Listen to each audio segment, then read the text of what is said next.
اس وقت اس کے بدن پر سجا ہوا تھا۔ یکدم اس کے آنکھوں میں مرچیں سی بھرنے لگیں۔ کیا کوئی ایسی بھی دلہن ہوگی؟ کیا کسی کی ایسی بھی شادی ہوتی ہوگی جسے نہ مہندی لگی، نہ تیار کیا گیا، نہ سرخ جوڑا پہنایا گیا، جسے نہ اپنے سسرال کی خبر، نہ اپنے شوہر کا پتہ؟ اسے یکلخت بے تحاشا رونا آیا تھا۔ اس نے نوچ نوچ کر اپنے جسم سے سجا سارا زیور اتار کر ڈریسنگ ٹیبل پر ڈھیر کر دیا۔ وہ اپنی بے بسی کے ماتم میں اس قدر کھو گئی کہ اسے پتہ ہی نہ چلا کوئی روم میں داخل بھی ہو چکا۔ نہ صرف داخل بلکہ بیڈ پر بیٹھا اس کی ساری کارروائی دیکھ رہا تھا۔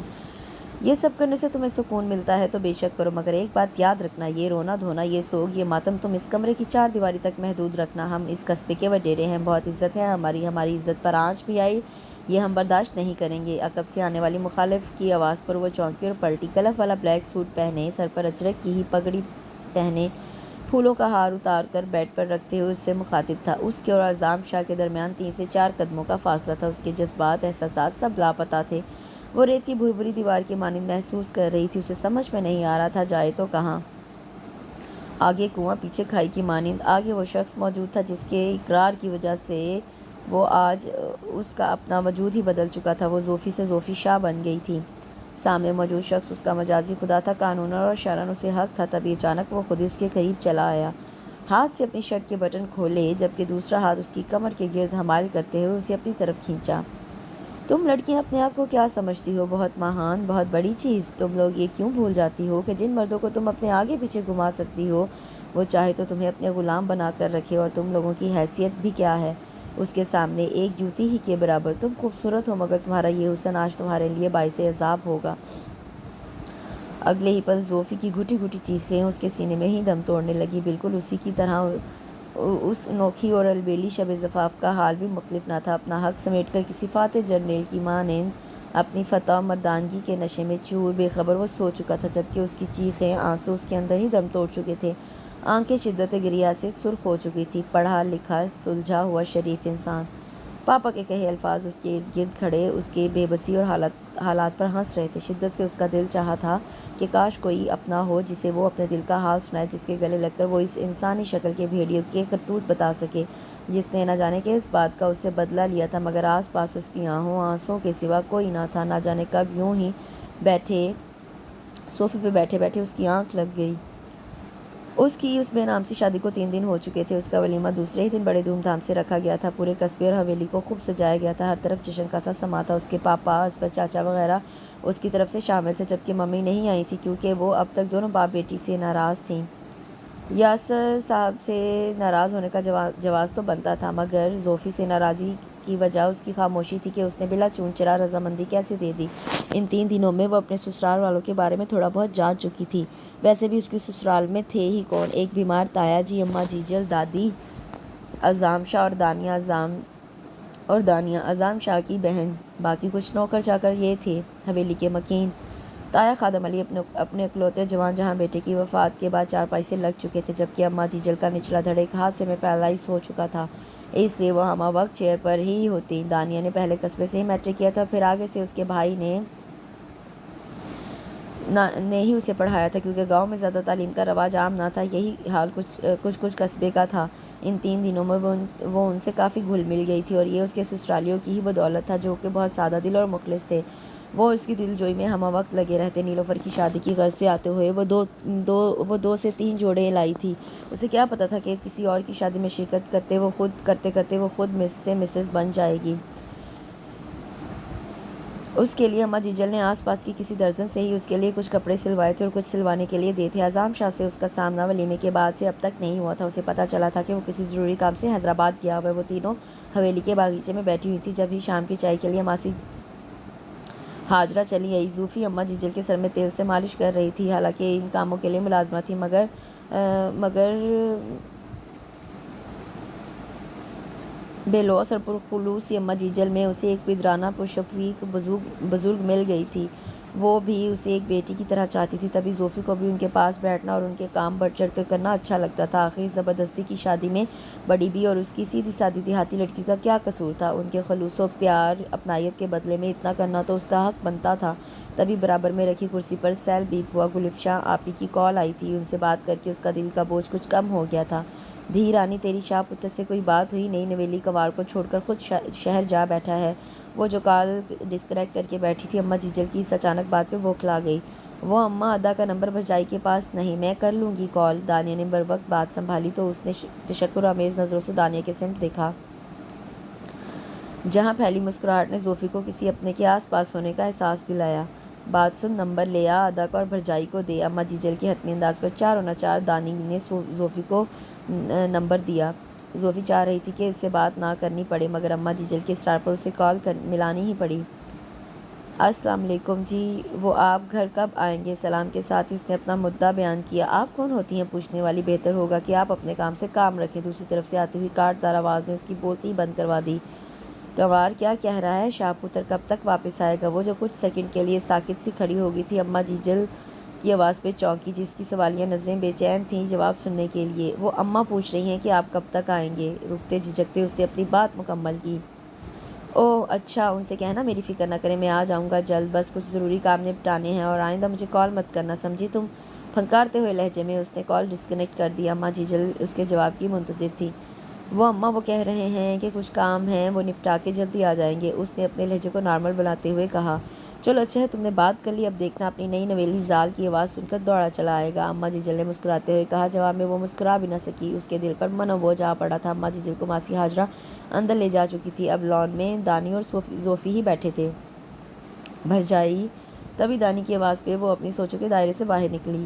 پتہ ہے بھرجائی، جب ہمیں نیلوفر کا پتہ چلا اور ساتھ ہی ادا نے فون پہ آپ کا بتایا، کیونکہ اماں جیجل کی معذوری اور پھر تایا جی کے ناساز طبیعت کو دیکھتے ہم بارات میں نہیں آئے تھے، تبھی ادا سے آپ کا یوں افراتفری کے نکاح کا سن کر ہم سب گمسم ہو گئے تھے۔ لاتعداد اندیشے اور فکریں ستانے لگی تھی کہ کہیں غصے اور جلد بازی میں ادا نے غلط انتخاب اور غلط فیصلہ نہ کر لیا ہو۔ اماں جیجل اور تایا جی کا یہی کہنا اور سوچنا تھا کہ آپ شہر کی ہیں، یہاں کیسے رہ پائیں گی اور کیسے ہی سب سمجھیں گی، مگر سب کے اندازے غلط ثابت ہوئے۔ آپ تو بہت اچھی نکلی، سب ڈر سب فکریں اڑنچو ہو گئیں۔ سچ کہوں تو آپ جیسی پیاری اور اچھی بہو اس حویلی کو ڈیزرو کرتی ہے۔ دانی کی باتیں سن کر زوفی کے چہرے پہ دھیمی سی مسکراہٹ ابھری۔ بھرجائی، ہمیں پتہ ہے یہ سب جو اچانک ہوا ٹھیک نہیں ہوا، یوں جلد بازی میں، پر یقین مانیے بھرجائی، ہم کبھی آپ کے ساتھ کوئی زیادتی نہیں کریں گے، یہاں آپ کو کوئی تکلیف نہیں ہوگی، اور تمہارا بھائی جو مجھے تکلیف دے گیا، میرے ساتھ جو زیادتی کر گیا، اس کا ازالہ کون کرے گا؟ زوفی کے دل نے سوچا۔ اچھا بھرجائی، میں سوچ رہی تھی کہ روایتی دلہنوں کی طرح آپ کا 16 سنگھار نہیں ہوا، اتنی افراتفری میں شادی ہوئی، نہ مجھے اپنے ارمان نکالنے کا موقع ملا اور نہ ہی آپ کو مہندی لگانے کو، تو کیوں نہ ایک بار پھر سے آپ کو دلہن بنایا جائے؟ دانیہ اپنی بات کہہ کر فوراً سے پیشتر بھاگ کھڑی ہوئی۔ زوفی جو اس کی باتیں غور و فکر سے سن رہی تھی، اس کی آخری بات پر چونکتے اس کے پیچھے لپکی۔ ادھر آؤ، میں تمہارے سارے ارمان نکالوں۔ پر بھرجائی، آپ پہلے دلہن تو بن جائیں، میرے ارمان خود ہی نکل جائیں گے۔ وہ دونوں آگے پیچھے لان میں ادھر ادھر بھاگ رہی تھی، جبکہ تایا جی، جن کا کمرہ حویلی سے الگ لان کی طرف ان کی فرمائش پر بنایا گیا تھا، وہ اپنی کھڑکی سے لان کے اس باغیچے میں اڑتی ان دو تتلیوں کو دیکھ کر مسکرا دیے۔ آج صبح سے اس نے حویلی کے ذاتی کاموں کی ذمہ داری سنبھالی ہوئی تھی، حالانکہ اماں جیجل نے زوفی کو منع بھی کیا تھا، مگر اس پر جو کاموں کا بھوت سوار ہوا وہ اتنی آسانی سے اترنے والوں میں سے نہ تھا۔ وہ شروع سے ہی ایسی تھی، جس کام کا ارادہ کرتی اسے اختتام تک پہنچا کے ہی دم لیتی۔ شروعات میں اس نے اپنے اور شاہ سے کی، یوں تو شاہ کا روم ٹھیک ٹھاک تھا، مگر اسے ٹھیک طرح سے ترتیب کیا جاتا تو اور بھی بہتر لگتا۔ تبھی وہ ملازموں کو لے کر سیٹنگ چینج کرنے لگی۔ گیلری، جس کی آرائش پہلے مصنوعی گھاس کو پودے کو پورے فرش اور سائڈ میں دو ایزی چیئر رکھ کر کی گئی تھی، زوفی نے وہاں اپنی فنی صلاحیتوں کے جوہر دکھائے۔ سب سے پہلے اس نے چیئرز کو باہر نکال کر ملازم سے یہاں کین سے نہیں باس کی چیئر منگوا کر لگانے کا آرڈر دیا۔ ساتھ ہی مالی بابا سے اس نے باغ میں موجود کچھ چنبیلی، گلاب اور گل داودی جیسے پودوں کے گملے لا کر ان کی ایک سائڈ پر ترتیب لگائے، ساتھ ہی کچھ مصنوعی بیلوں سے گیلری کی دیوار کو آراستہ کیا۔ اب اس کے روم کی یہ گیلری ایک چھوٹے سے باغ کا منظر پیش کر رہی تھی۔ ان کاموں سے فارغ ہو کر اس نے گلاس ڈور پر ایک لائٹ سے کلر کا پردہ لگایا۔ ملازمین کے ساتھ دانیہ نے بھی اس کی سیٹنگ اور چینجنگ کی کافی ہیلپ کی۔ پھر وہ نیچے آ گئی، پہلے سوپ بنا کر اماں جیجل اور تایا جی کو بھجوایا، پھر کچن کے شیلف، کیبنٹ سب صاف کر کے مسالوں کے جار اور باقی سامان کو اپنی ترتیب سے رکھوایا۔ کچن میں اس نے منی پلانٹ رکھوا کر ایک خوبصورت سا تاثر دیا۔ یوں سے پہر تک وہ اچھی خاصی مصروف رہی۔ لنچ کر کے فارغ ہونے کے بعد اس نے اپنے کمرے کا رخ کیا۔ اس کا موڈ تھا وہ ایک فریش بات لے کر کچھ دیر آرام کرے گی۔ اماں جیجل کے دیے ہوئے سوٹوں میں سے اس نے ایک پیازی رنگ کا خوبصورت سا سوٹ نکالا جس پر ہلکی ہلکی سی سندھی کڑھائی ہوئی تھی۔ نہانے کے بعد اسے اپنا آپ کافی ہلکا پھلکا فریش محسوس ہونے لگا۔ تبھی اس کی پلکیں نیند سے بوجھل ہونے لگی۔ اس کی آنکھ روم کے ڈور پر ہونے والی ہلکی سی دستک پر کھلی۔ وہ دروازے کی جانب بڑھ گئی جہاں دانیہ موجود تھی۔ بھرجائی وہ جو دروازہ وا ہوتے دیکھ کر بولنے لگی۔ زوفی پر نظر پڑتے ہی چپ ہو گئی۔ واہ بھرجائی، بڑی سونی لگ رہی ہو آپ تو، بس ذرا سی کمی ہے۔ وہ اس کا ہاتھ تھامے اپنے روم میں لے آئی۔ ارے پہلے بتاؤ تو تم کیا کہنے والی تھی؟ زوفی نے اس کی جانب دیکھتے ہوئے پوچھا۔ وہ بھی بتا دوں گی، پہلے جلدی سے فریش ہو کر آئے، میں ویٹ کر رہی ہوں آپ کا۔ دانی زوفی کو واش روم کی طرف دھکیلتے ہوئے بولی۔ فریش ہونے کے بعد جب وہ باہر آئی تو دانی جیولری میں الجھی نظر آئی۔ ارے یہ سب کیا بھرجائی؟ میرے پاس کوئی موتیوں کا جڑا ہوا ہار نہیں، آپ کے پاس ہے تو مجھے دیں گی پلیز؟ دانیہ نے التجا کرتے ہوئے کہا۔ ارے ہاں بالکل، اماں نے ہی مجھے منہ دکھائی پر دیا تھا، رکو میں لے کر آتی ہوں۔ اگلے چند منٹوں میں وہ ہار کا ڈبہ اٹھائے دانی کے روم میں تھی۔ دانی آج کچھ خاص ہے کیا؟ ملازم بھی یہاں سے وہاں الرٹ ہو کر بھاگ دوڑ رہے ہیں، پھر یہ سب تمہاری تیاری؟ دانی بھی خلاف معمول آج نکسک سی تیار تھی۔ جی بھرجائی، آج کچھ اسپیشل ہے، مگر پہلے آپ کو میری بات ماننی ہوگی، جلدی سے یہ ہار پہن لے۔ دانی نے جواب دینے کے ساتھ ساتھ وہی جڑاؤ ہار زوفی کی طرف بڑھایا۔ اتنا حب زدہ ماحول ہو رہا ہے، اوپر سے یہ سب، زوفی نے الجھن سے کہا، مگر دانیہ نے زوفی کی نہ کرنے کے باوجود اسے پہنا دیا۔ اماں جیجل نے بھی جڑاؤ موتیوں کا پورا سیٹ بھی ڈالا تھا، جو کہ جھمکوں اور 2 عدد کنگن پر مشتمل تھا۔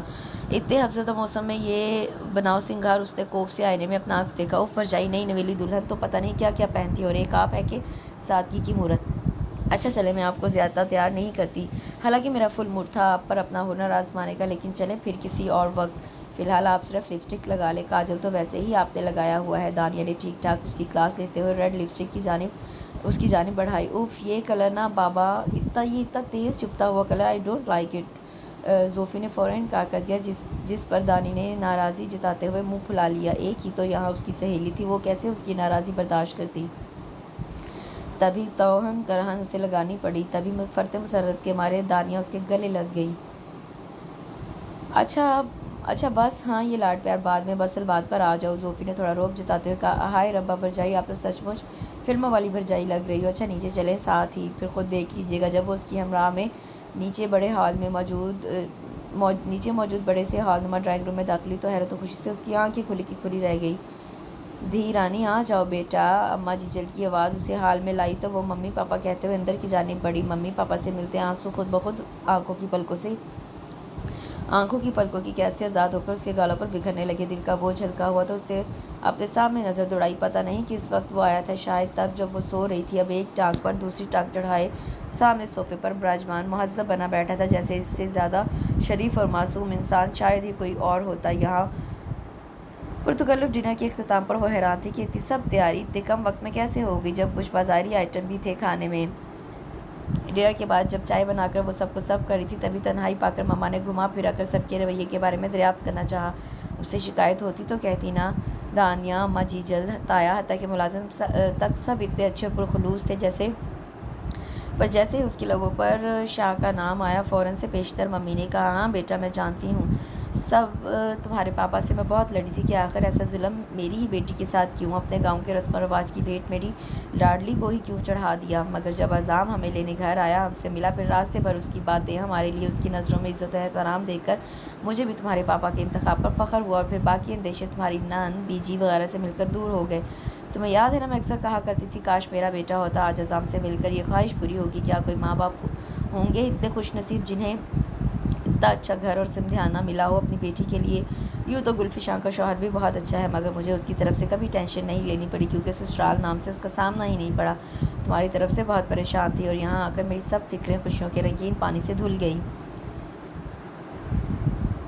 جوڑیاں تو اوپر والے نے پہلے سے ہی بنائی ہوتی ہیں، بس شاید قسمت میں تم دونوں کے ملن کا ساتھ یوں ہی لکھا ہوا تھا۔ مگر سچ پوچھو تو یہ ملنسار اور سادہ سے لوگ بہت اچھے ہیں، ہم سے بھی زیادہ انہیں تمہارا خیال ہے، سب کے لہجوں میں تمہارے لیے پیار اور مان ہے، لیکن پھر بھی تم یہاں مس فٹ ہو، تکلیف میں ہو، کوئی شکایت ہو تو بول دو، مگر بس ایک التجا ہے، ہمارا بھی مان رکھنا، کیونکہ یہ شادی جو اتفاقی طور پر ہو گئی تھی، مگر اب وہ ڈور ہے جسے تھامے رکھنا تمہارا تاعمر تمہارا فرض ہے اور ذمہ داری بھی۔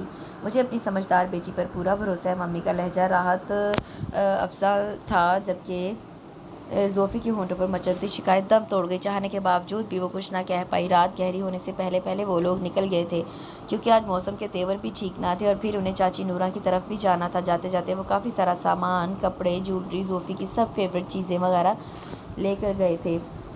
حالانکہ اماں جیجل نے منع بھی کیا تھا، مگر اس کی ممی کا اصرار تھا کہ انہوں نے اپنی بیٹی کو کچھ بھی نہیں دیا، اس لیے یہ سب ان کی بیٹی کا حق ہے اور اس کی ادائیگی ان لوگوں پر فرض۔ اور یوں ایک اچھے دن کا اختتام ہو گیا۔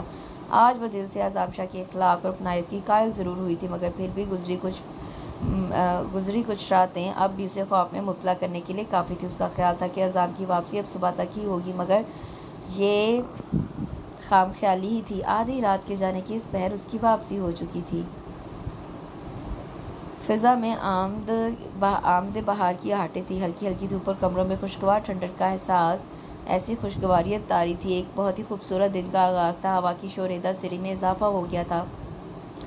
گیلری کے ڈور پر لگی سوئنگل کی مدھم مدھم سریلی آواز کانوں میں جلترنگ کی آواز بہت پیارا تاثر دے رہی تھی۔ وہ فریش ہو کر نیچے چلی آئی۔ ناشتے وغیرہ سے فارغ ہو کر وہ دانیہ سے گاؤں کے ماحول اور اس کے آس پاس کی جگہوں کے بارے میں باتیں کرنے لگی۔ کنوار شاہ پتر نہیں اٹھا کیا اب تک؟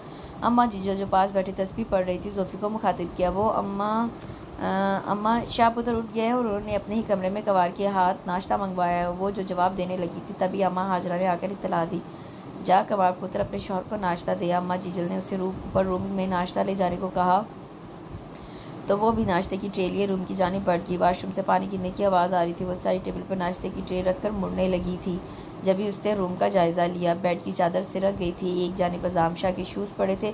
وہ کمرے کی حالت سدھارنے لگی۔ میوزک سسٹم پر راحت فتح علی خان کا یہ جو ہلکی ہلکی خماریاں ہیں، محبتوں کی تیاریاں ہیں، دھیمی دھیمی آواز میں پلے ہو رہا تھا۔ بیڈ پر موجود اعظم شاہ کے آئرن شدہ کپڑوں کو صوفے پر رکھ کر وہ بیڈ شیٹ درست کرنے لگی۔ تبھی واش روم کا دروازہ کھولنے اور بند ہونے کی آواز سن کر وہ پلٹی۔ سامنے وہ صرف ٹاول لپیٹے اس کے سامنے تھا۔ اس کا کسرتی بھیگا جسم بہت نمایاں تھا، گیلے بال پیشانی پہ بکھرے ہوئے تھے۔ ایک بھرپور مردانہ وجاہت سے بھرپور انسان اس کے سامنے تھا۔ یکدم اس نے نظریں چرا لیں۔ یہ آپ کا ناشتہ۔ وہ ٹیبل کی طرف اشارہ کر کے جانے لگی، تبھی وہ اس کے بالکل سامنے آ کھڑا ہوا۔ ارے اتنی بھی کیا جلدی ہے کیا ہے جانے کی؟ میری غیر موجودگی میں تو بڑے دھڑلے سے اس روم میں گھسی چلی آتی ہو، ہر چیز اپنی مرضی سے کرنے لگ جاتی ہو۔ اس نے سیدھا روم کی چینجنگ پر چوٹ ماری تھی۔ اور یہ جو کپڑے تم نے صوفے پر رکھنے بلکہ پھینکنے کی جرات کی ہے، تو اب انہیں پھر سے پریس کرنے کی زحمت بھی کر دیجیے۔ آپ بلا وجہ مجھے تنگ نہ کریں۔ آپ کے سب سوٹ پریس کر کے ہینگ کیے ہوئے ہیں، ان میں سے کوئی بھی پہن لیجیے، زوفی نے جانے کے لیے پر تولتے کہا۔ لیکن مجھے تو یہی سوٹ پہننا ہے، آپ کا شوہر ہوں، میری باتیں ماننا آپ کا فرض ہے، اس نے زوفی کے چہرے کے اتار چڑھاؤ اور مروڑتی انگلیوں کو غور سے دیکھتے ہوئے کہا۔ آپ میرے شوہر ہیں، مالک نہیں۔ میں بھی آپ کی بیوی ہوں، نوکرانی نہیں۔ دو بدو جواب دیتے اس نے اس کی آنکھوں میں دیکھا، مگر گہری براؤن آنکھوں میں دیکھنے کی تاب نہ رہی تھی اس میں۔ زوفی نے گھبرا کر فوراً نظریں جھکا لیں۔ اف، یہ انداز آپ کے دل چاہ رہا ہے کہ… ادھوری بات کہہ کر وہ اس کی سمت بڑھا، مگر وہ اس سے پہلے کہ وہ قریب آتا، وہ اس کے پاس سے گزرتے ہوئے جلدی سے دروازے کی طرف بڑھی۔ مگر اعظم شاہ بھی شاید اس کے بھاگنے کے ارادے کو بھانپ گیا تھا، تبھی وہ اس سے بھی پہلے ایک ہی جھسک میں دروازے پر پہنچ کر اس کے ہینڈل پر ہاتھ رکھ چکا تھا، جبکہ زوفی کا ہینڈل پر رکھا ہاتھ اعظم شاہ کے سخت ہاتھ کے نیچے دب گیا۔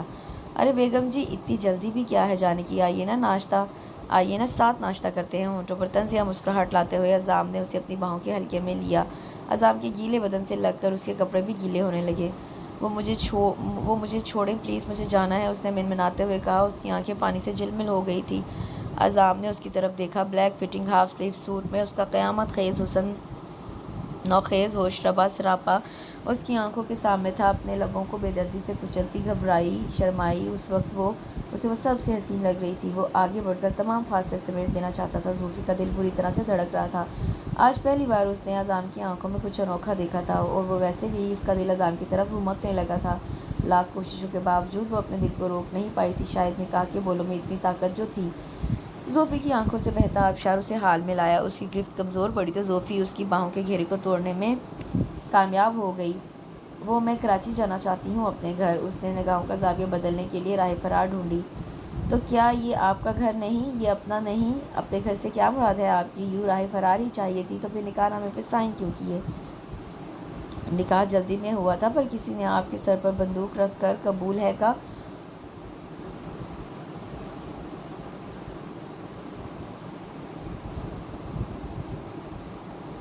قبول ہے کا اقرار نہیں کروایا تھا نا؟ پھر دونوں ہاتھوں سے اس کے بازو پکڑ کر اسی لہجے میں کہا۔ اگلے ہی پل اسے زور سے بیڈ پر دھکا دیتے ہوئے اپنے کپڑے لیے واش روم کی جانب بڑھ گیا، جبکہ پیچھے سہمی ہوئی سی زوفی اس اچانک افتاد پر گمسم سی رہ گئی۔ آنکھیں پانیوں سے جھلملا اٹھی تھی، حلق میں آنسوؤں کا پھندا سا اٹک گیا۔ وہ چاہتی تو وہ بھی کچھ کہنے کے لائق نہ تھی، اور کہتی بھی تو کس سے؟ وہاں سننے کو آخر تھا ہی کون؟ دانیہ کو اپنی سہیلی کے ہاں جانا تھا تو عظام شاہ اپنی زمینوں کی طرف جاتے ہوئے دانیہ کو بھی ساتھ ہی لے گیا تھا۔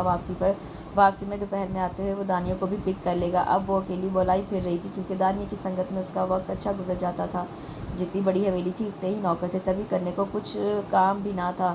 کچھ دیر یوں ہی لاؤنج میں بیٹھنے کے بعد وہ کچن میں چلی آئی۔ کچن میں شبو موجود تھی، جس کے ذمے ہی تینوں وقت کا کھانا بنانا تھا، جو کہ زیادہ تر دیسی کھانوں پر ہی مشتمل ہوتا۔ کیوں نہ آج کچھ نیا ڈفرینٹ مینیو بنایا جائے؟ زوفی کے دماغ میں یہ خیال آتے ہی اسے مصروف رہنے کا حل مل گیا۔ اپنے گھر یوں تو وہ کوکنگ کم کرتی تھی، مگر جب بھی کرتی تو فاسٹ فوڈ، اٹیلین، رشین، اس ٹائپ کے ہی کھانے بناتی تھی۔ شبو آج تم رہنے دو، میں کھانا بناؤں گی، تم صرف میری مدد کروانا۔ پورے پوشن میں اشتہا انگیز مہک پھیلی ہوئی تھی۔ تبھی اماں جیجو، جو کہ تایا جی کی طرف گئی ہوئی تھی، ملازمہ ان کی وہیل چیئر گھسیٹتی وہیں لے آئی۔ ارے کنوار، تم یہاں کیا کر رہی ہو؟ شبو کہاں ہے؟ کوکنگ کرتے دیکھ کر انہوں نے حیرت سے پوچھا۔ اماں میں کب سے بور ہو رہی تھی، اس سے سوچا کیوں نہ آج میں ہی کھانا بنا لوں۔ بیٹا وہ تو ٹھیک ہے، پر تمہیں جمعہ 8 دن ہوئے ہیں اور تم یوں کاموں میں لگ گئی، کہیں تم اس کہاوت پر عمل تو نہیں کر رہی؟ شوہر کے دل کا راستہ میدے سے ہو کر گزرتا ہے، اماں جیجل نے مسکراتے ہوئے کہا۔ ان کا دل ہو تو میں راستہ ڈھونڈوں نا؟ بے ساختہ زوفی کے منہ سے نکلا۔ اس نے پلٹ کر اماں جیجل کی طرف دیکھا، جہاں کچھ دیر پہلے والی مسکراہٹ غائب تھی۔ کنوار، کام ختم کر کے میرے کمرے میں آ جانا، سنجیدگی سے کہتی وہ پلٹ گئیں تو اسے اپنے الفاظوں پر ندامت ہوئی۔ اوف، میں بھی نہ سوچے سمجھے ہی بول دیتی ہوں، لگتا ہے انہیں برا لگ گیا۔ خود سے باتیں کرتے کرتے اس نے بقیہ کام نپٹائے۔ چائنیز چاول کو دم پر رکھ کر اب باقی کی تیاری پر نظر دوڑائی۔ شبو کو کچھ ضروری ہدایت دے کر وہ اماں جیجل کی کمرے کی طرف بڑھ گئی۔ دروازہ نوک کر کے جب وہ اندر آئی تو بیڈ پر بیٹھی ریلی بنا رہی تھی۔ اتنے دنوں میں اس نے بھی اماں جیجل کو کبھی فارغ نہیں دیکھا تھا، وہ بھی بیٹھے بیٹھے کسی نہ کسی کام میں لگی رہتی۔ واہ اماں، یہ تو بہت پیاری ہے۔ ریلی کے ڈیزائن پر ہاتھ پھیرتے ہوئے وہ بیڈ کے قریب رکھی کرسی پر بیٹھتے ہوئے بولی۔ کنوار، یہاں آ جاؤ۔ ریلی کو سمیٹ کر رکھتے ہوئے اماں جیجل نے بیڈ پر بیٹھنے کی جگہ بنائی۔ کنوار، عظام پتر پہلے ایسا نہ تھا جیسا اب ہے، حالات اور واقعات نے اسے ایسا بنا دیا ہے۔ میرا بھی خوشحال خاندان تھا، حویلی میں خوشی کے سر بجتے تھے۔ میں نے اور شاہ عظام کے دادا نے خادم علی بخش کے لیے گاؤں ہی کی زرینہ کو چنا تھا، مگر شادی کے 2 سالوں تک بھی ان دونوں کی آپس میں نہ بنی۔ حالانکہ 1 سال کا نیاز شاہ بھی ان کی گود میں آ چکا تھا، پر ان کے جھگڑے اتنے بڑے کہ بات طلاق تک آ پہنچی۔ تب سے نیاز شاہ کو ہم سب نے بہت لاڈ سے پالا۔ حویلی کا بڑا پتر تھا، اس لیے سب کا لاڈلا بھی تھا۔ ایک بھول کے بعد دوسری بھول کا ہم میں حوصلہ نہیں تھا، اس لیے حسین علی کی شادی اس کی پسند سے ایک ماسٹریانی سے کروائی۔ شکل و صورت کی بہت اچھی تھی، پر اسے ہم سب سے زیادہ جائیداد میں دلچسپی تھی۔ تبھی ایک رات وہ ہمارے مان، ہماری عزت اور پگڑی کو چھال کر بہت سی رقم لے کر فرار ہو گئی۔ یہاں تک اسے اس کے 2 معصوم بچے بھی یاد نہ رہے۔ عظام شاہ تب 10 سال کا تھا اور دانیہ 7 سال کی۔ اس صبح ہماری حویلی میں قیامت اٹھی تھی، پورے گاؤں میں ہماری عزت کی نیلامی ہو چکی تھی۔ 10 سالہ عظام اتنا بچہ نہ تھا، اس سے سب سمجھتی۔ تب سے وہ عورت کے معاملے میں محتاط ہو گیا، پر جو طوفان حویلی میں اٹھا تھا اور حویلی کی عزت پر داغ لگا تھا، اس کا اثر تو ہونا ہی تھا۔ ٹھیک 10 دن بعد میرا پتر مجھے چھوڑ کر چلا گیا۔ عظام اور دانیہ دونوں بچے بن ماں باپ کے ہو گئے۔ میری ہمت بھی ٹوٹ گئی، پر مجھے اور اس کے دادا کو اپنے بچوں کو سنبھالنا تھا۔ عظام شاہ کا غصہ بڑھتا جا رہا تھا، تبھی ہم دونوں دادا دادی نے اسے ہاسٹل چھوڑنے کا فیصلہ کیا، اور یوں ہم عظام کو ہاسٹل چھوڑ آئے۔ مگر واپسی میں میری قسمت نے مجھے تنہا کر دیا۔ حادثے میں عظام کے دادا ہمیں چھوڑ گئے اور میرا نچلا دھڑ بیکار ہو گیا۔ زخم بہت کھائے اور یوں ہی وقت بڑھتا رہا۔ خادم بخش نے ہی ہم سب کو سنبھالا۔ نیاز شاہ نے بھی اپنے پیو کے ساتھ بنیوں یعنی زمینوں کو سنبھال لیا۔ نیاز شاہ 25 سال کا جوان جہان مرد بن چکا تھا۔ عظام بھی 20 سال کا ہو گیا تھا اور حیدرآباد کی یونیورسٹی میں پڑھ رہا تھا۔ ہماری زندگی میں ٹھہراؤ آ چکا تھا، مگر پچھلے سال جب عظام اپنی پڑھائی مکمل کر کے لوٹا تو ایک بار پھر ہمارے بندھن ٹوٹ گئے۔ زمین کے جھگڑے میں تمہارے اسفر چاچا کے ہاتھ سے غلطی سے نیاز شاہ کو گھاؤ لگ گیا، جس نے ہم سب سے ہمارا لاڈلا پتر چھین لیا۔ اماں جیجل سانس لینے کو رکی اور ساتھ ہی اپنے دوپٹے کے پلو سے بہنے والے آنسوں کو پونچھا۔ گھوٹ کے انصاف اور پنچایت کا فیصلہ یہ تھا کہ یا تو تمہارا چاچا اپنی ساری زمین دے یا پھر اپنی بیٹی کا ہاتھ عظام کو۔ زمین تمہارے چاچا کی کل کمائی تھی، اس لیے اس نے بیٹی کا دینے کا فیصلہ کیا، مگر عظام شادی کے لیے راضی نہ تھا۔ پھر میں نے اور اس کے تایا نے اسے سمجھا بجھا کر راضی کیا۔ جوان اور اکلوتے بیٹے کی موت نے خادم کی کمر ہی توڑ دی تھی۔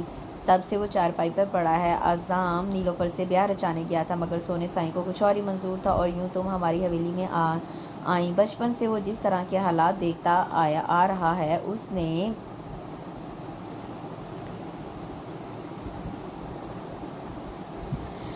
اس کو ایسا بنا دیا ہے۔ پر میرا پتر دل کا بہت سونا ہے۔ زوفی چپ چاپ سر جھکائے سنی جا رہی تھی۔ بات کے اختتام پر اس نے اپنا سر اٹھایا تو اداسی اور دکھ کی پرچھائی اماں جیجن کے چہرے پر واضح تھی۔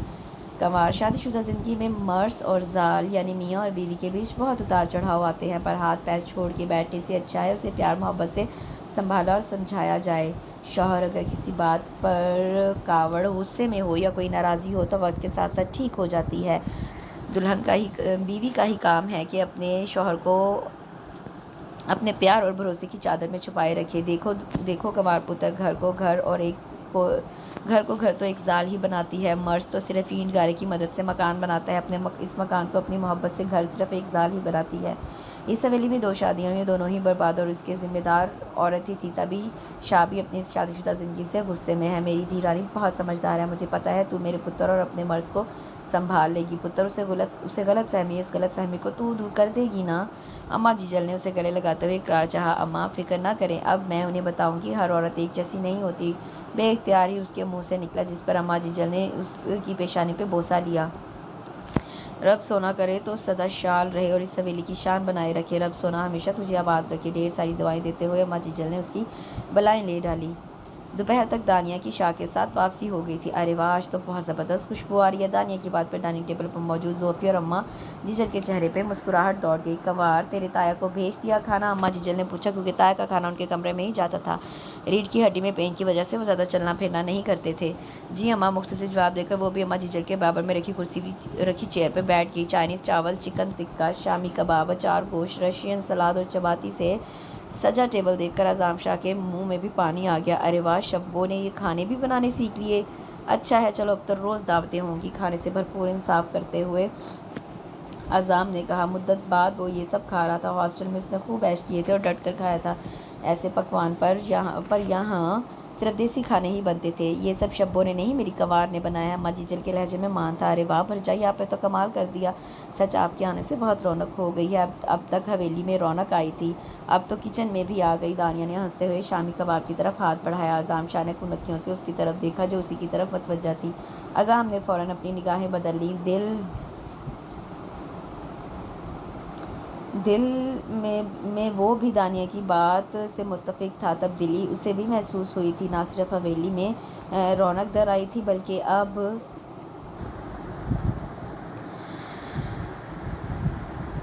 اب حویلی کا ہر کونا، ہر گوشہ، چاہے اس کا روم ہو یا کچن، ہر جگہ کی ترتیب بدل چکی تھی۔ ہر چیز لشکاریں مارنے لگی تھی۔ یوں تو بہت نوکر چاکر تھے، صفائی ستھرائی بھی روزانہ ہوتی تھی، مگر اب تو ہر انداز ہی نیا تھا، ہر پرانی چیز پر بھی نئے ہونے کا گمان ہوتا تھا۔ رات جب وہ اپنے تمام کاموں سے فارغ ہو کر روم میں آئی تو اعظم شاہ بیڈ پر نیم دراز سگریٹ کے کش پہ کش لے رہا تھا۔ اسے روم میں داخل ہوتے ہی چھینکوں پہ چھینکوں کی برسات شروع ہو گئی۔ تبھی وہ گیلری میں چلی آئی اور کین سے بنی باسکٹ چیئر پر بیٹھ گئی۔ ایسا پہلی بار نہیں ہوا تھا۔ شادی کے اوائل دنوں میں بھی اسے یوں ہی چھینکوں کا دورہ پڑا تھا۔ وہ بھی سگریٹ ہاتھوں میں دبائے گیلری میں چلا آیا۔ جب سے گیلری کو زوفی نے ایک سرسبز لان کی شکل دی تھی، تب سے اعظم کو بھی اپنے روم کا یہ حصہ بہت پسند آیا تھا۔ اس کا بھی زیادہ تر وقت گیلری میں ہی گزرتا تھا۔ تم ٹھیک تو ہو؟ لگتا ہے سردی لگ گئی ہے، موسم بھی ٹھنڈا ہونے لگا ہے۔ وہ اعظم کے جواب میں کچھ کہتی اس سے پہلے پھر چھینک آ گئی۔ اس کا ستوانہ لال ہو چکا تھا۔ رکو، میں جوشاندہ بنواتا ہوں۔ وہ روم میں مڑنے لگا۔ نہیں سنیں، اچھوں۔ اس نے جلدی سے اعظم کا ہاتھ پکڑا اور اگلے ہی پل اس کی انگلیوں میں دبوچی سگریٹ نکال کر گیلری سے باہر پھینک دی۔ Are you made? یہ کیا کیا تم نے؟ وہ غصے سے بے قابو ہوتے ہوئے بولا۔ وہ مجھے سگریٹ سے الرجی۔ اچھوں۔ وہ حیرت سے اسے دیکھنے لگا۔ تبھی وہ آگے بڑھا اور اس کا ہاتھ تھامے بیڈ پر لے آیا اور ساتھ ہی پانی کا گلاس اس کی سمت بڑھایا۔ خدا کی بندی، تم مجھے پہلے بتا نہیں سکتی تھی؟ چھینکوں سے دوہری ہوتی زوفی کو دیکھتے اس نے کہا۔ آپ نے کبھی مجھے موقع ہی نہیں دیا کچھ کہنے کا۔ گلاس کو لبوں سے لگاتے معصوم سے انداز میں جواب شکوہ حاضر تھا۔ بے اختیار اعظم کے چہرے پر مسکراہٹ در آئی۔ اس نے اٹھ کر روم فریشنر کا بے دریغ اسپرے کیا تاکہ اسموکنگ کی ناخوشگوار بو زائل ہو جائے۔ میرے لیے اتنا کرنے کے لیے تھینکس۔ اس کی حالت قدرے سنبھلی تو اس نے عظام شاہ کو شکریہ کہا۔ تم میری بیوی ہو اس لیے نہیں کیا بلکہ میں کسی کو تکلیف میں نہیں دیکھ سکتا۔ اس نے فوراً ہی زوفی کی خام خیالی پر پانی پھیرتے ہوئے کہا، نفرت کے مرہم کے سوا اور کچھ نہیں ان کے پاس۔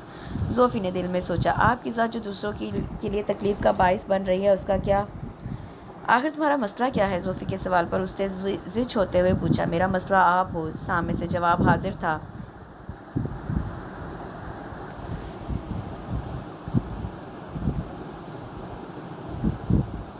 اپنی بھولی صورت اور اچھی سیرت کا جادو تم مما جیجل اور دانیہ پر ہی چلا سکتی ہو، مجھ پر ان کا اثر نہیں ہونا۔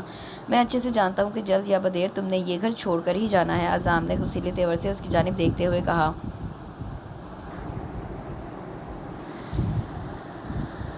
کوئی بھی مرد عورت کو سمجھ ہی نہیں سکتا، آپ کیوں بھول جاتے ہیں؟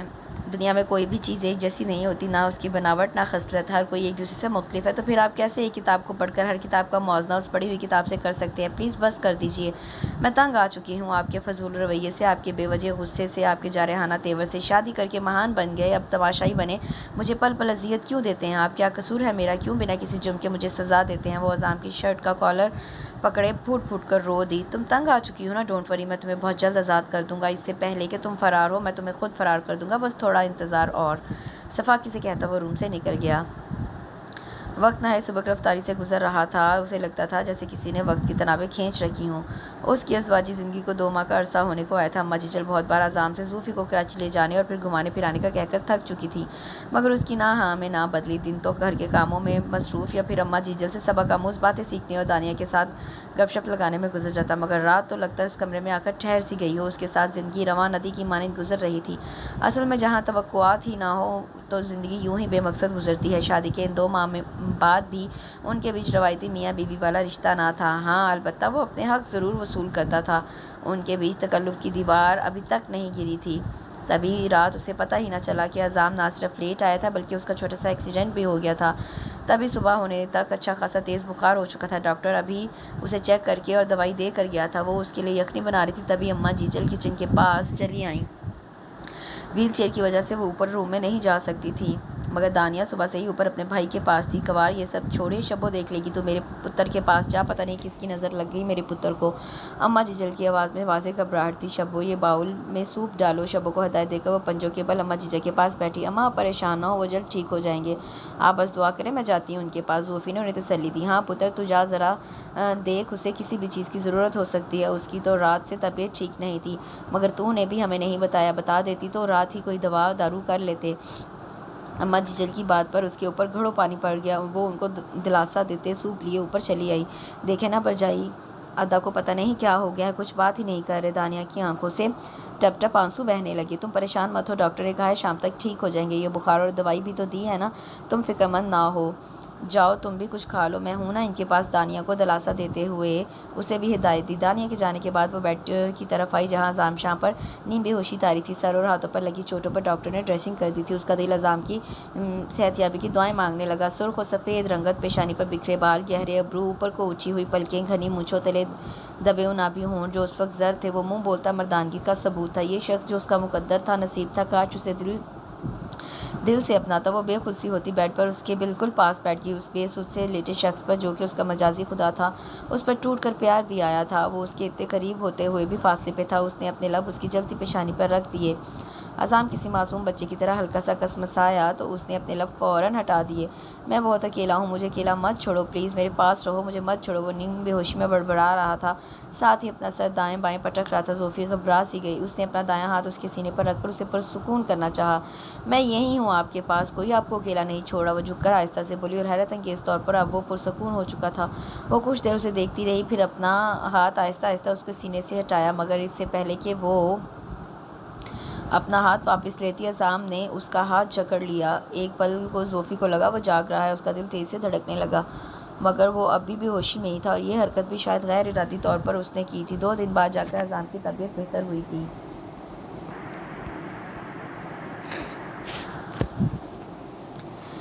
آج دانیہ کے ہونے والے سسرالی اس کی شادی کی تاریخ فکس کرنے آ رہے تھے۔ دانیہ کی نسبت اعظم شاہ کے جگری دوست مصطفیٰ سے طے ہوئی تھی، جو کہ حیدرآباد میں رہائش پذیر تھا۔ زوفی صبح سے تیاری میں لگی ہوئی تھی۔ اعظم بھی آج زمینوں پر نہیں گیا، وہیں اماں جیجل کے ساتھ بیٹھا باتوں میں مصروف تھا اور ساتھ ساتھ وقتاً فوقتاً اس پر بھی نظریں دوڑا رہا تھا، جو گھن چکر بنی کبھی ملازموں کے سر پر کھڑی ہال کی ڈسٹنگ کروا رہی تھی تو کبھی کچن میں شبوں کو ہدایات دے رہی تھی۔ تبھی ملازم کے ہمراہ تایا جی بھی وہیں آ گئے۔ دو ملازموں نے سہارا دیا ہوا تھا۔ تایا جی کو آتا دیکھ کر زوفی نے اعظم سے بھی پہلے بڑی پھرتی سے ملازم سے ایزی چیئر منگوا لی، جبکہ الفاظ اعظم کے منہ میں ہی رہ گئے۔ جیتی رہو، شال رہو سدائیں۔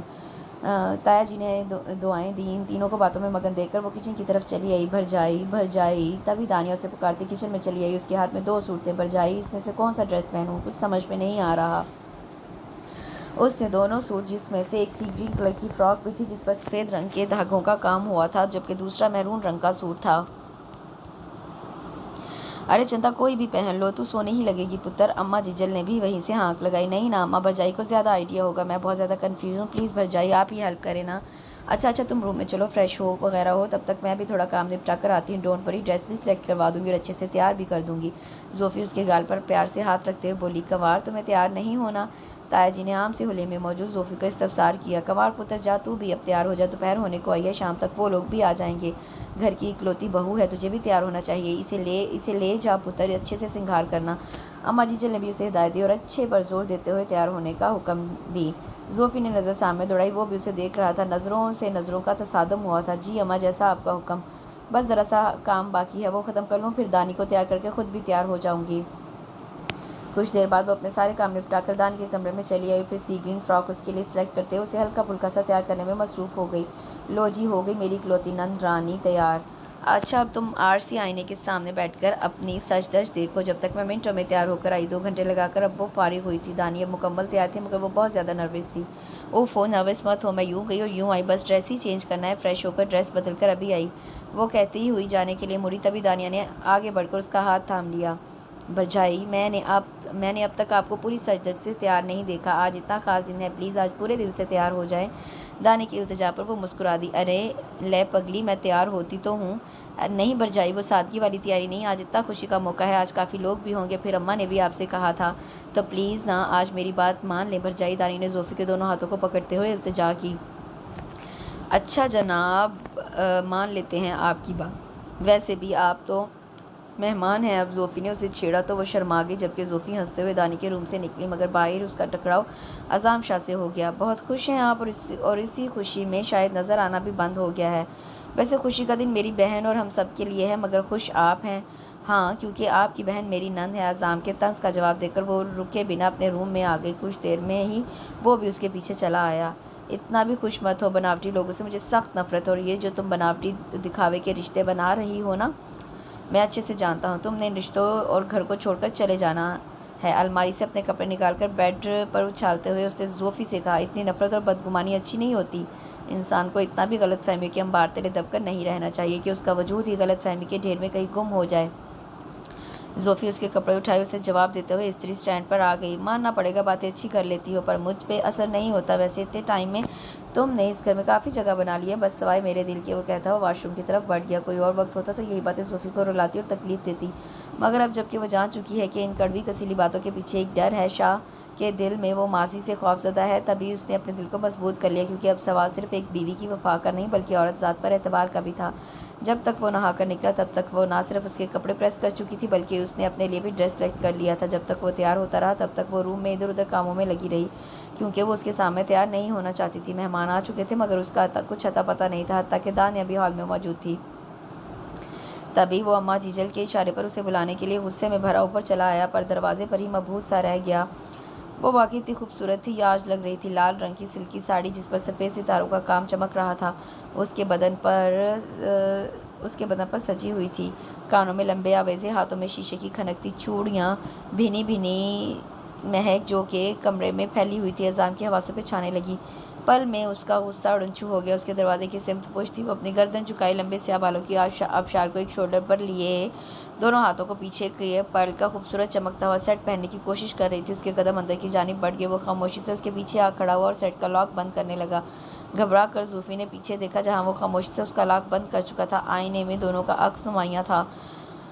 عظام وائٹ شلوار اور میرون کرتے میں ڈیشنگ لگ رہا تھا۔ زوفی کے آس پاس پوائزن کی خوشبو پھیلنے لگی۔ زوفی تقریباً تیار ہو چکی تھی۔ آج وہ بلا شبہ کسی حسین مورتی کی مانند لگ رہی تھی۔ اس نے پہلی بار زوفی کو سجے سجائے روپ میں غور سے دیکھا تھا۔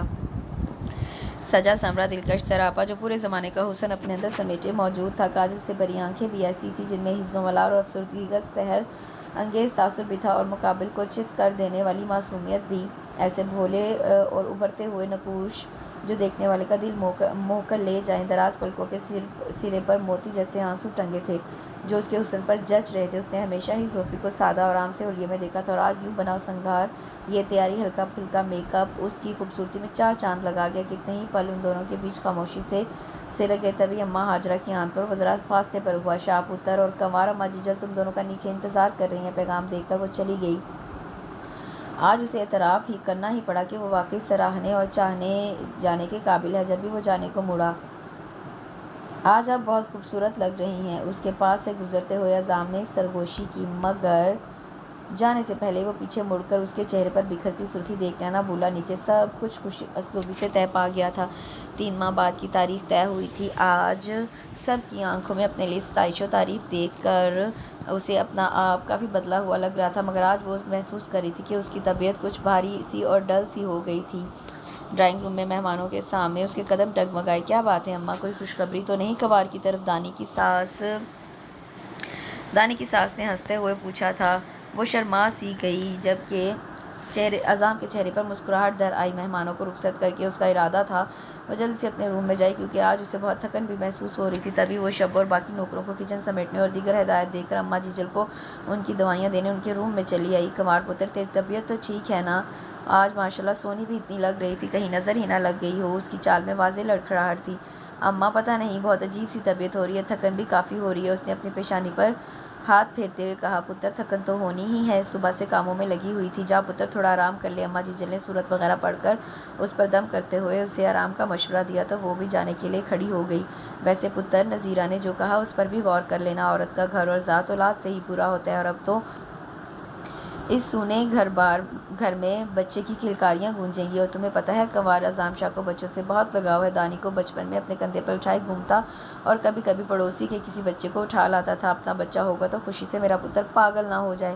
اماں جیجل آج کافی خوشگوار موڈ میں تھی، اوپر سے ان کی باتیں۔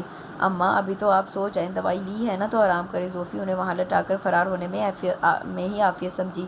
اپنے روم کی لائٹ آف دیکھ کر اسے لگا عظام سو چکا ہے۔ تبھی وہ ڈریس چینج کرنے کی غرض سے دبے پاؤں واش روم کی جانب بڑھی، جبھی عظام کی آواز نے اسے روک لیا۔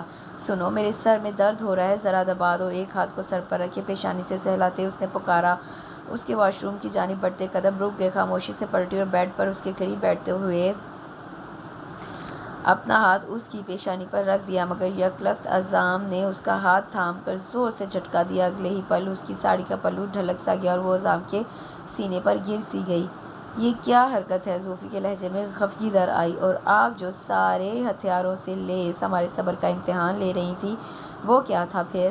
عظام نے اس کے چہرے پر آئے بالوں کو پیچھے کرتے ہوئے گمبھیر لہجے میں اس کی تیاری پر چوٹ کی۔ مجھے ڈریس چینج کرنا ہے۔ وہ اٹھنے کی کوشش کرنے لگی، مگر عظام کی باہوں کا حلقہ تنگ سے تنگ ہوتا چلا گیا۔ تمہارے اسی حسن نے تو مجھے تمہارا دیوانہ کیا ہے، اور تم ڈریس چینج کرنے کی بات کرتی ہو؟ آج تم اتنی پیاری لگ رہی تھی کہ دل چاہ رہا تھا تمہیں ہمیشہ کے لیے اپنے پاس، اپنے دل میں، اپنی آنکھوں میں رکھ لوں۔ نہ جانے کیوں آج جذبات مچل رہے ہیں کہ تم ہمیشہ یوں ہی میری باہوں کے گھیرے میں مقید رہو۔ مدہوش سی آواز اسے اپنے بہت قریب محسوس ہوئی۔ آج زوفی کو اس کی قربت بری نہیں لگ رہی تھی۔ اگلے ہی پل عظام کا ہاتھ اس کی زلفوں سے پھسلتا ہوا اس کی گردن پر آ رکا۔ اس نے اپنی آنکھیں بند کر لیں۔ اس کی سانسیں بہت تیزی سے چل رہی تھیں۔ اپنی گردن پر اس کے گرم ہونٹوں کا لمس اسے بے قابو سا کر گیا۔ تپتی ہوئی سانسوں کی گرماہٹ اسے پگھلانے لگی۔ آج سب کچھ مختلف تھا۔ فضا میں محبت کا نشہ چھلک رہا تھا، کیونکہ محبت کی مہربان دیوی نے زوفی کو اپنی آغوش میں بھر لیا تھا۔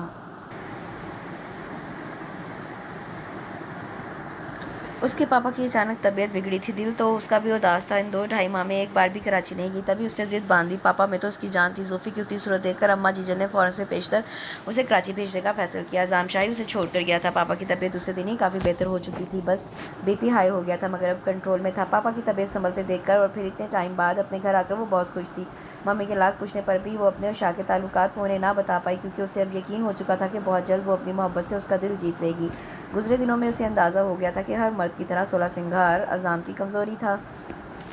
سو مسٹر اعظام شاہ، اب یہی ہتھیار میری طاقت بنے گا اور آپ کی کمزوری کو زیادہ کرتے ہوئے زوفی نے سوچا، جبکہ دوسری جانب اعظام کی بھی حالت کچھ مختلف نہ تھی۔ اس کی بڑھتی بے چینی، بے قراری اماں جیجل اور دانیہ سے چھپی نہیں تھی۔ آتے جاتے دانیہ اسے زوفی کا نام لے کر چھیڑتی تو اس کے چہرے پر مسکراہٹ آ جاتی۔ زوفی کو گئے ابھی 3 دن ہوئے تھے، اس کے بغیر یہ گھر کاٹ کھانے کو دوڑ رہا تھا۔ اسے اعتراف کرنا ہی پڑا، زوفی نے واقعی اس مکان کو گھر بنایا تھا۔ گھر آتے ہی اس کے احساسات عجیب سے ہو جاتے۔ بیڈ روم کی تنہائی میں ہلکی ہلکی سی آہٹیں اور سوئنگل کی مدھر سی آواز اسے بے چین کرنے لگتی۔ اس کے قدموں کی چاپ، چوڑیوں کی کھنک، کپڑوں کی سرسراہٹیں، اس کے سامنے خود کو جان بوجھ کر مصروف ظاہر کرنے کی ادا، بہت کچھ اسے یاد آنے لگا۔ وہ زمینوں سے واپس آیا تو تھکن محسوس کر رہا تھا، اس لیے اپنے روم میں جانے کی بجائے وہ نیچے اماں جیجل کے کمرے میں چلا آیا، جہاں دانیہ اور اماں جیجل بیٹھی باتوں میں مگن تھی۔ وہ بھی سلام کر کے ان کے پاس وہیں بیٹھ گیا۔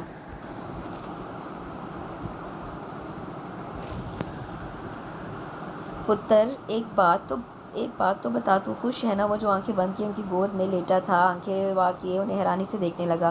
میرا مطلب ہے پتر، سب خوشل منگل ہے نا؟ تم میاں بیوی کے بیچ جس طرح تم دونوں کی شادی ہوئی ہے، ایسے میں ایک دوسرے کو سمجھنے میں وقت تو لگتا ہے، مگر میاں اور بیوی گاڑی کے 2 پہیے ہیں، کسی ایک پر بھی ہم وزن نہیں ڈال سکتے۔ اس طرح تم دونوں میں بھی غلطی کسی کی نہیں، بس حالات ہی ایسے تھے کہ تم لوگ چاہ کر بھی ایک دوسرے پر بھروسہ نہیں کر پا رہے۔ مگر دیکھ پتر، غلط فہمی کی دراڑ جب دل میں پڑنے لگے تو فوراً سے پہلے اپنی آنکھوں پر سے بیوقوفی کا پردہ ہٹا کر عقل مندی کی اینک لگا کر اس دراڑ کو اعتماد بھروسے سے بھر دینا چاہیے، ورنہ دوسری صورت میں وہ دراڑ رشتوں کی دیوار توڑنے میں منٹ لگاتی ہے۔ وہ اماں جیجل کی باتیں بہت دھیان سے سن رہا تھا، واقعی آج کل اس کے ساتھ ایسا ہی کچھ ہو رہا تھا۔ اماں، میں کیا کروں؟ دل چاہ کر بھی یہ اعتراف اور فیصلہ ماننے کو تیار نہیں ہوتا کہ وہ میری وفادار رہے گی، ہماری عزت کی لاج رکھے گی۔ جب ایک عورت خود طلاق مانگ سکتی ہے، جب ایک عورت 12 سال بعد اپنا بسا بسایا گھر چھوڑ کر جا سکتی ہے، تو پھر یہ بھی تو آج کل کی لڑکی ہے۔ میں اسے کھونے سے ڈرتا بھی ہوں، مگر روکنے کا پابند بھی نہیں۔ وہ اٹھ کر بیٹھ گیا اور اماں جیجل کے دونوں ہاتھوں کو تھامے اپنا حال دل انہیں بیان کیا۔ پتر، میں جانتی ہوں کہ تو اسے چاہنے لگا ہے، چاہے تو اعتراف کر یا نہ کر، مجھے خبر ہے وہ بھی تجھے پسند کرتی ہے۔ پتر، اس کی آنکھیں، اس کا خاندان، شرم، عزت، سب اس بات کی گواہ ہے، وہ چھوڑ کر جانے والوں میں سے نہیں۔ دیکھ پتر، بات سن، دنیا میں ہر طرح کے لوگ موجود ہیں، کسی ایک کی غلطی کی سزا ہم دوسرے کو نہیں دے سکتے، کسی نہ کسی کے پر تو بھروسہ کرنا ہی پڑے گا، اور پھر دل بھلے الٹے ہاتھ پر ہو مگر فیصلے ہمیشہ سیدھے کرتا ہے۔ پتر، تو بھی اپنے دل کی سن آگے، جو رب سونے کی مرضی، وہ بادشاہ ہے، مالک ہے، سبھی بہتر فیصلہ کرے گا۔ اماں جیجل کی باتوں سے اسے تھوڑی سی ڈھارس ملی۔ وہ آج کل جن الجھنوں کی ڈور میں الجھ رہا تھا، وہ ڈور سلجھی نہ تھی تو کم از کم اس کا سرا ضرور ہاتھ آ چکا تھا۔ اسے اب امید ہونے لگی تھی کہ وہ بہت جلد اپنی کشمکش کا حل نکال لے گا۔ زوفی کو آئے ابھی 1 ہفتہ بھی پورا نہیں ہوا تھا، مگر اس نے جانے کی تیاری پکڑ لی تھی۔ ممی پاپا بھی تھوڑا حیران تھے تو خوش بھی تھے کہ وہ سسرال میں اچھے سے ایڈجسٹ ہو گئی ہے، جبکہ دوسری جانب زوفی الجھن کا شکار تھی۔ آج کل ویسے بھی اس پر عجیب سی سستی چڑھی ہوئی تھی۔ وہ جو بہت دنوں کا سوچ کر آئی تھی، 5 دنوں میں ہی اکتاہٹ میں مبتلا ہو گئی۔ اماں جیجل اور دانی سے باتیں ہوتی تھیں تو اسے پتہ لگ گیا تھا کہ دوسری طرف بھی حال برا ہی ہے۔ ممی پاپا کے روکنے کے باوجود وہ نہ رکی تھی۔ اماں جیجل سے کہہ کر ڈرائیور بلوا لیا تھا، کیونکہ حویلی کی عورتوں کو اکیلے سفر کی اجازت نہ تھی۔ ساتھ ہی اس نے اماں جیجل کو منع کیا تھا کہ اس کی واپسی کا گھر میں کسی کو بھی پتہ نہ چلے، کیونکہ یوں اچانک گھر آ کر وہ سرپرائز دینا چاہتی تھی۔ اسے پتہ تھا اماں جیجل ہیں تو پرانے زمانے کی، مگر پھر بھی ہر بات کو اچھی سے سمجھتی ہیں، یقیناً وہ سب سنبھال لیں گی۔ اور ہوا بھی کچھ یوں، ڈرائیور چونکہ 1 دن پہلے ہی رات میں آ چکا تھا، تبھی وہ لوگ نماز فجر پڑھ کر نکلے تھے۔ چونکہ ڈائریکٹ سفر تھا، اس لیے 11 بجنے تک گھر پہنچ چکے تھے۔ ہمیشہ کی طرح اعظام شاہ زمینوں کی طرف جا چکا تھا۔ اماں جیجل لان میں ہی اس کی منتظر ملی، جبکہ دانیہ اچانک زوفی کی آمد پر حیران بھی تھی اور بہت خوش بھی۔ واہ بھرجائی، کیا زبردست سرپرائز دیا ہے، میں ابھی ادا کو فون کرتی ہوں۔ دانیہ اس سے گلے مل کر اندر کی جانب بڑھنے لگی، تبھی اماں جیجل نے اسے روکا۔ نہیں پتر، فون نہ کر، کنوار نے رات ہی کو تیرے ادا کو بتانے کا منع کر دیا تھا، تبھی ڈرائیور کو بھی میں نے چپکے سے بھیجا تاکہ تیرے ادا کو پتہ نہ لگے۔ ہاں ماں، آپ بھی ملی ہوئی تھیں بھرجائی کے پلان پر مجھے نہیں بتایا، دانی نے منہ پھلاتے ہوئے کہا۔ اگر تمہیں بھی پتہ ہوتا، تمہارے چہرے پر یہ خوشی اور حیرانگی کے رنگ کیسے دیکھنے کو ملتے؟ زوفی کے پھولے ہوئے ناک کو پکڑتے ہوئے تبھی دانیہ کے سیل پر بیپ بجی۔ اوئی اماں، ادا کا فون۔ وہ موبائل پکڑے اسکرین پر جگمگاتے نمبر کو دیکھنے لگی۔ لا ادھر دے، میں ہی بات کرتی ہوں۔ اماں جیجل نے موبائل اس کے ہاتھ سے لیا۔ 10 منٹ بات کرنے کے بعد وہ کال کٹ کے ان کی دونوں کی جانب متوجہ ہوئی۔ شاہ پتر کو نئی زمین کے سلسلے میں حیدرآباد جانا پڑ رہا ہے، تو شاید وہ کام نپٹا کر کل رات تک ہی واپس آئے۔ لو بھرجائی، آپ کا سرپرائز تو سائڈ میں ہی رہ گیا، الٹا آدھا نے ہی سرپرائز دے دیا۔ دانیہ کی بات پر وہ مسکرا دی۔ کنوار پتر جانا ہاتھ دھولے سفر سے آئی ہے، پھر میں شبو سے جب تک کھانا تیار کرواتی ہوں پھر سب مل کر کھانا کھائیں گے۔ نہیں اماں ابھی بھوک نہیں ہے، شام کو ہی کھا لوں گی، بس تھکن ہو رہی ہے تو میں نہا کر تھوڑا سا آرام کر لوں گی۔ وہ اندر جانے کے لیے بڑی، تبھی کچھ یاد آنے پر وہ پلٹی۔ ڈرائیور جو کہ اس کا سامان اندر پہنچا چکا تھا اس سے کہہ کر براؤن کلر کا ہینڈ بیگ باہر منگوایا۔ اماں یہ کچھ شاپنگ میں نے کی تھی اور ساتھ ہی ممی پاپا نے بھی آپ کے لیے کچھ سامان بھجوایا ہے۔ اس نے پہلے اماں جیجل کو ان کے تحفے دیے جو کہ گرم اونی شال، چکن بریزا کے 2 سوٹوں، نرم سی چپل اور چادر پر مشتمل تھے۔ پھر وہ دانیہ کی طرف پلٹی۔ ریڈی میڈ 2 فراک، لان کا پرنٹڈ سوٹ، آرٹیفیشل جیولری کے 2 نفیس سیٹ، خوبصورت سی چوڑیاں اور نازک سی سینڈل۔ یہ تمہارے لیے، اس نے دانی کی طرف شاپر بڑھایا۔ بھرجائی تھینکس۔ اس کی آنکھیں محبتوں کے پانی سے بھر آئیں تو اس نے آگے بڑھ کر اپنی اکلوتی نوند کو گلے سے لگا لیا۔ ویسے آپ ادا کے لیے کیا لائی ہیں؟ دانی نے شرارت سے پوچھا۔ ان کے لیے بھی بہت کچھ، دل ہی دل میں جواب دیتے ہوئے اس کے چہرے پر کوس و قزح کے رنگ بکھر گئے جسے اماں جیجل نے بہت غور سے دیکھا۔ ارے پگلی یہ خود جو آ گئی ہے، اس سے بڑھ کر کیا ہوگا؟ اماں جیجل نے زوفی کی دل کی بات کو اپنے الفاظوں میں کہا تو وہ بھی مسکراتے ہوئے اپنے روم کی جانب بڑھ گئی۔ روم میں سب کچھ ویسا تھا مگر صاف ستھرا۔ ڈریسنگ ٹیبل پر اس کی چوڑیاں ترتیب سے باکس میں رکھی گئی تھیں۔ لگتا ہے مجھے مکس کرتے ہوئے میری چیزوں سے دل بہلایا ہے، زوفی نے سوچا اور اپنا سوٹ کیس کھولے اپنے کپڑے وغیرہ رکھنے لگی۔ تبھی اس کی نظر CD پلیئر پر پڑی تو اس نے آگے بڑھ کر پلے کا بٹن پش کر دیا۔ الفاظوں کو سن کر وہ سن سی ہو گئی۔ کتنی پیاری ورڈنگ تھی، نہ جانے کب تک وہ سوتی رہی۔ اٹھ کر اس نے روم کے دبیز پردے سرکائے۔ شام کے سائے اب پھیلنے لگے تھے۔ دسمبر کے اختتامی ایام تھے، ہواؤں میں خنکی پھیلی ہوئی تھی۔ ٹھنڈی پر لطیف اور خنک زدہ ہواؤں کی لہریں اسے اپنے اندر اترتی محسوس ہوئی تھی۔ وہ اپنے بال سمیٹ کر نیچے چلی آئی۔